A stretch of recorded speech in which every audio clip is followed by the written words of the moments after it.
that it's possible, even in these politically charged times, to find compromise and adhere to the principles of democracy and civil discourse.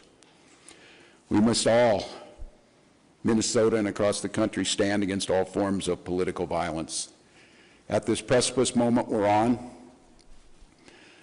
this tragic act here in Minnesota should serve as a reminder to all of us. The democracy and the debates in the halls of Congress, in state houses, in school boards, is a way to settle our differences peacefully and move society to a better place. We're collaborating with all local, state, and federal agencies on a full investigation. We're committed to keeping Minnesotans informed as the situation continues. I assure you that those responsible for this will be held accountable, and each and every one of us are committed to making sure that a tragedy like this never repeats itself in Minnesota or across this country. I'd now like to turn it over to my public safety team to fill you in on the specifics of this ongoing investigation. Thank you, Governor, and thank you everyone for being here today. My name is Drew Evans, and I'm the superintendent at the Minnesota Bureau of Criminal Apprehension. I want to start by just expressing our deepest sympathies to the communities, the family, the friends, and everybody that cared about the individuals that were gunned down today. When we have individuals like this in our political leadership, they're not only political leaders, but they're members of the community, well-known members of the community, that the tragedy in a situation like this is not only for them, their friends and families, but us collectively, the communities they represent, us as a state of Minnesota as a whole. About 2 a.m. this morning, there was an original call in the city of Champlin where there was an individual that had shot Senator Hoffman and his wife. Police responded to that location. They were dealing with that and working through that process overnight. And then later on, at approximately 3:35, another call came in when it was officers proactively checking because they knew of the incident that occurred, and they were going to check on Speaker Hortman at that time, at which time Brooklyn Park police officers encountered the individual who immediately fired at them, and they exchanged gunfire, and then the individual was able to escape during that exchange of gunfire. At the residence in Champlin, there was life-saving measures that were provided there. Both individuals were transported, as was previously noted, and they both received surgeries for their injuries at the hospital, and their conditions are at this time, both those individuals, Senator Hoffman and his wife, are both alive at this time, but they suffered gunshot wounds and are obviously in a difficult situation. But we're cautiously optimistic that they will continue to improve. At this time, it is a very active scene still, as you've seen. The Brooklyn Park Police Department, along with other members, the Hennepin County Sheriff's Office, State Patrol, FBI, BC, and many others are actively engaged in a manhunt for the individual that we believe is responsible for this. And so we'll be sharing the identity with those individuals as this progresses, but I'm going to caution you, I know there's going to be a ton of interest in this. We're not at the position we can do that as we're actively searching for that individual. Right now, just as noted, we have teams. Hennepin County Sheriff's Office and Champlin are working at the scene there that occurred there, and then we are also, as we're stabilizing this between Brooklyn Park, working on the homicide investigation with Brooklyn Park Police, the BCA, FBI is assisting there as well, and we'll be conducting crime scene investigation there, and then the individuals that were killed will be doing autopsies of those individuals to determine the extent of their injuries and how they passed away. But it was from gunshot wounds. At this time, I will answer questions after Commissioner of Public Safety Bob Jacobson speaks, but we'll be happy to take a few questions.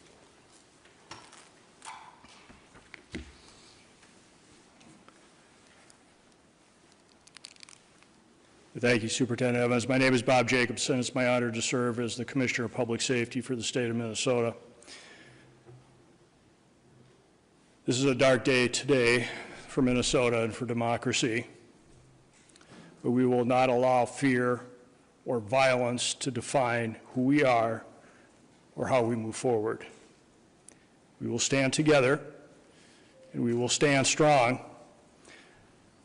Our hearts of course, go out to the victims, their families, their colleagues at the Capitol, and to the communities that they serve with dedication and with integrity.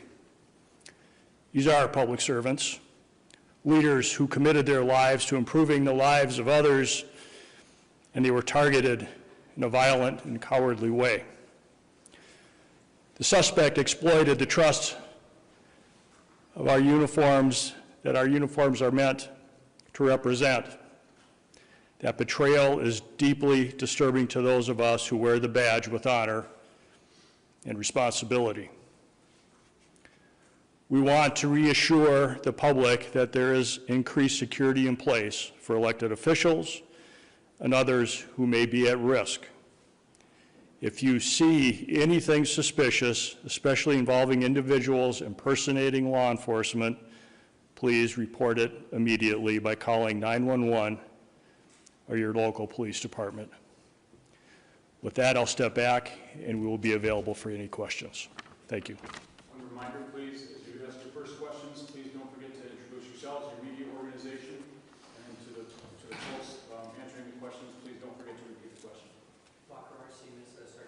So can you say one more time, so you were just going to proactively check on Speaker Emeritus Hortman, and then police there encountered the gunman or someone with a gun and exchanged gunfire. Can you just go over that one more time, please? I can. Good morning, Police Chief Mark Bruley, Brooklyn Park Police Department.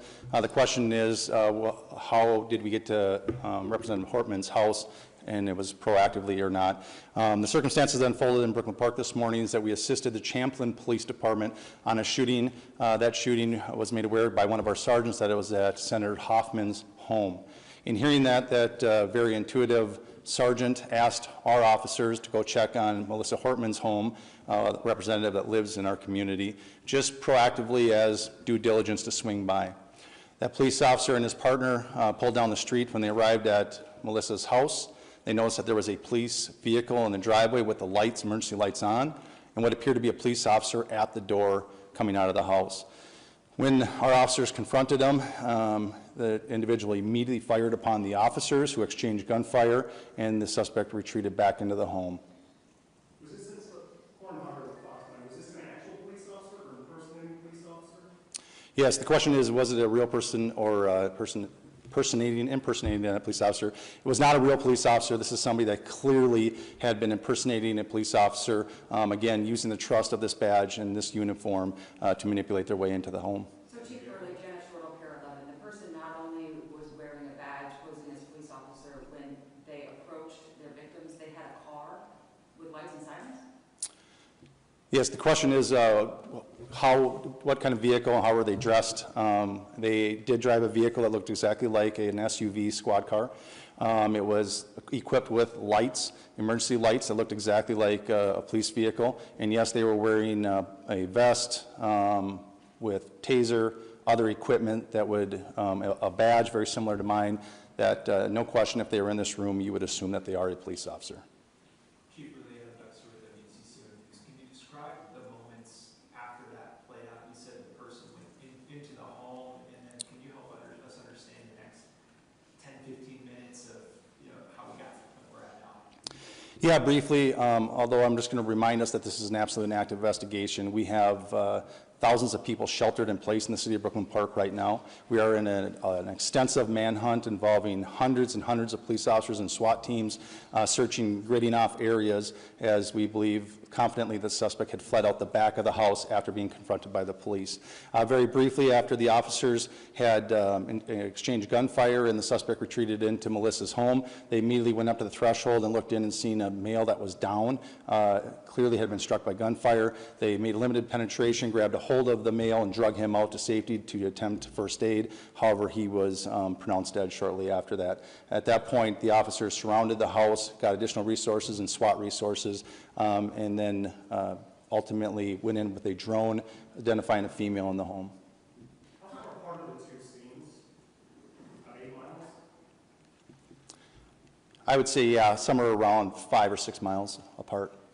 How much do you know about if the person that was impersonating an officer who allegedly shot these people, did they knock on the door and people came to the door, or did the person break into the home? Yeah, it was knocking on the door and asking the person to come out, absolutely impersonating a police officer. Do you all have a suspect's car? We do have the suspect's car. Suspect is on foot. That is what the large-scale search is currently going on. I just remind residents of Brooklyn Park, I know it's been a long time, but those that are in the grid that we gave the alert out to continue to shelter in place. We're also reminding them that if somebody comes to the door and they knock on the door and is claiming to be a police officer, please do a couple of things. One, call 911 and confirm that the officer belongs there. If they are a police officer, dispatch will be able to confirm that that person is a police officer. Also, we've informed all our officers in Brooklyn Park that they are not to approach anybody by themselves. They're to approach in pairs, meaning 2 officers. So if there's only 1 officer outside the door, do not answer the door and call 911. If it's a Brooklyn Park police officer or any of our partners that are assisting, they will come in pairs of 2 or more. I'm sorry, one at a time. Do you know if the gunman said anything, like when he knocked on the door, did he say anything to like Senator Hoffman? We do know that he did, but I'm going to hold that back as part of the investigation right now. You guys did detain someone for information? Is that accurate? This is a very large-scale search, so we have detained several people and questioned them, but we do not have anybody in custody at this time. I know you may not want to identify that person publicly, but have you privately identified this suspect? We have people of interest that we are looking for. Other than that, these are 2 Democratic lawmakers. Is there anything else to suggest that this is politically motivated? Again, I'm going to hold back most of the information. This is part of the investigation that we completed.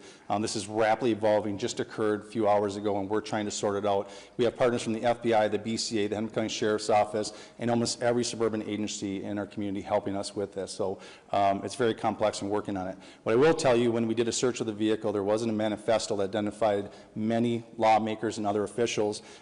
We immediately made alerts to the state who took action on alerting them and providing security where necessary.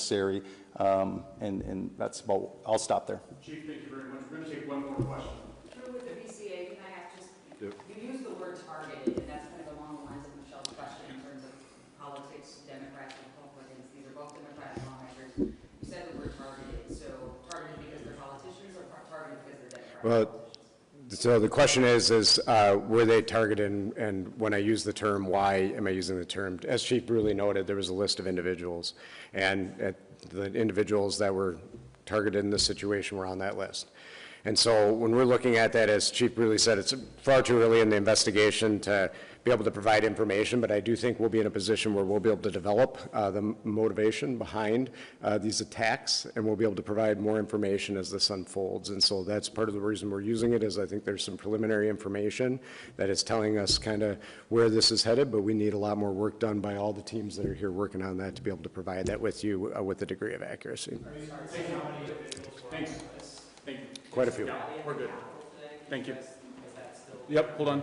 Colonel, do you want to talk about the rally at the Capitol?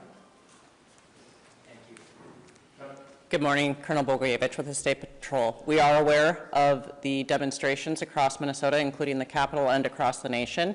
We will work with our state partners and our local partners to provide security and safety for those that attend. Christy Miller, Pioneer Press, can you confirm that you will have a sniper station at the Capitol today? The question was, will we have a sniper at the Capitol? We don't discuss our security plans on the Capitol grounds. Colonel, thank you. Okay, thank you very much, everybody, for being here. We will, I think you do have, and if you haven't, let me know, but we do have a place where you can send inquiries for either interview requests, information requests. We have our State Emergency Operations Center set up. If you need information on how to make those requests and make sure that we see them, let me know.